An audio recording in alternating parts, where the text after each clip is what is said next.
Operation सिंदूर की ऐतिहासिक सफलता का उत्साह शनिवार को सूरजपुर की सड़कों पर स्पष्ट रूप से नजर आया, जहां भारतीय सेना के शौर्य और बलिदान को नमन करते हुए जिले के विभिन्न स्थानों पर विशाल तिरंगा यात्रा निकाली गई। पुराने विश्राम गृह से कलेक्ट्रेट तक हाथों में तिरंगा लिए आम नागरिकों, युवाओं, महिलाओं और बच्चों ने भारत माता की जय और वीर जवानों की जय के नारों के साथ जोशपूर्ण मार्च निकाला। ये यात्रा सिर्फ एक आयोजन नहीं बल्कि देश के प्रति समर्पण और सैनिकों के पराक्रम को सलामी थी। प्रेमनगर विधायक श्री बुलन सिंह मरावी ने कहा कि भारतीय जल, थल और वायु सेना के साहस और पराक्रम पर पूरा देश गर्व करता है। सूरजपुर वासियों ने तिरंगे को सम्मान देकर एकता और देशभक्ति की मिसाल कायम की है। जिले के सभी जनपदों के ग्राम पंचायतों में भी समान रूप से ये तिरंगा यात्रा कार्यक्रम आयोजित किया गया।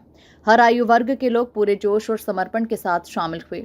इस गौरवमयी यात्रा में प्रमुख रूप से जिला पंचायत अध्यक्ष Shrimati Chandramani Devpal Singh पेकरा, SSP Shri Prashant Thakur, collector S Jaivardhan, जिला CEO Kamlesh Nandini Sahu, red cross अध्यक्ष बाबूलाल अग्रवाल सहित अनेक जनप्रतिनिधि, प्रशासनिक अधिकारी, कर्मचारी, नगर सेना तथा पुलिस बल उपस्थित रहे।